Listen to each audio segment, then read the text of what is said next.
हमारा कल्याण होता है।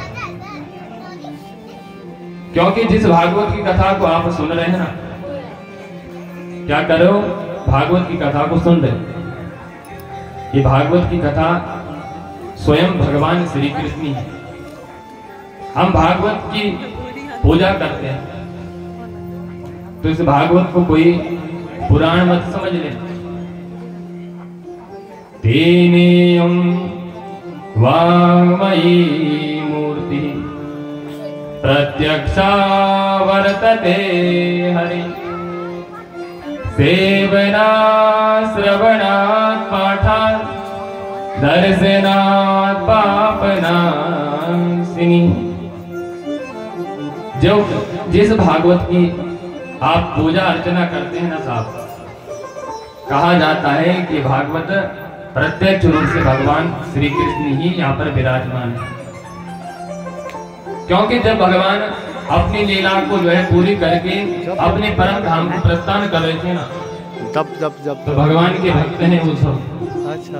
उद्धव जी के मन में जो है इस बात का बड़ा दुख हुआ कि बोले प्रभु अब आप अपने परम धाम को प्रस्थान कर जाएंगे तो आपके भक्त किसके सहारे रहेंगे और मनुष्य का कल्याण वो कैसे होगा।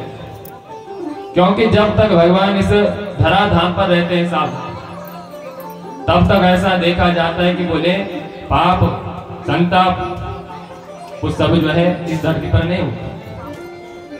जिस दिन भगवान ने जो इस धरती को जो है त्याग दिया, इस धरती को जो है इस धरती से जो है अपने परम धाम को प्रस्थान कर गए, उसी क्षण उसी समय कलयुग इस धरती पर प्रवेश कर गए। तो जब तक भगवान रहते तब तक तो जो है पाप नहीं रहते, लेकिन जब भगवान अपनी लीला को पूरी करके चले जाते हैं तो फिर पाप अपना पैर जमा लेता है। उद्धव जी भगवान के भक्त भगवान से कहा, बोले प्रभु आपके भक्त किसके सहारे नहीं। तो तब भगवान ने उद्धव की बात पर विचार किया और अपने भक्तों के हित के लिए, कल्याण के लिए जो है इस भागवत में आकर के विराजमान हो गए। एक स्वरूप भगवान के इस भागवत में आकर उपस्थित हो गया और एक भगवान अपने परम धाम को चले गए।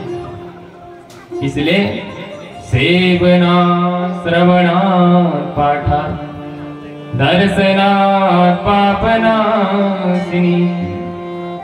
इसलिए भागवत का हमें क्या करना है, बोले सेवना, भागवत की सेवा करना।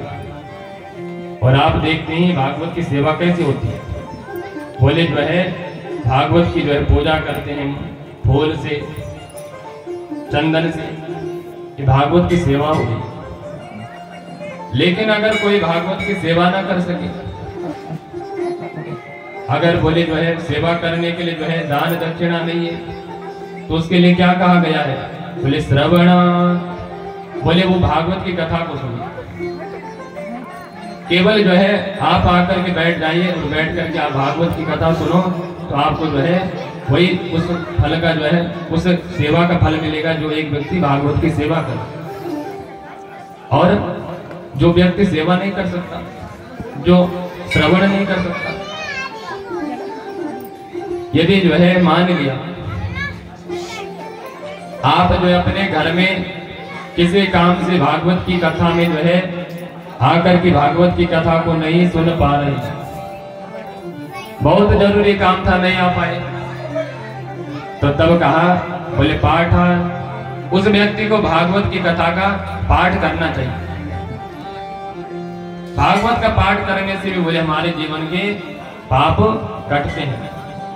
और दर्शनात् पापनाशिनी। और बोले अगर महाराज हमें संस्कृत का जो है ज्ञान नहीं है, हम पढ़ नहीं सकते, गलत उच्चारण हो जाएगा, तो कैसे हम भागवत का पाठ करेंगे। तो उनके लिए कहा बोले दर्शनात् पापनाशिनी। कम से कम बोले इस भागवत का दर्शन तो हम कर ही सकते हैं। रोज जो है भागवत का दर्शन करो, भागवत को जो है भगवान का स्वरूप मान करके प्रणाम करो, और इतने से हमारे जीवन के पाप कट जाते हैं। तो ऐसा आप सभी का जो है सौभाग्य, भागवत की कथा का जो है आप सभी को श्रवण करने का लाभ मिल पा रहा है। आइए सप्तम दिवस की इस कथा में हम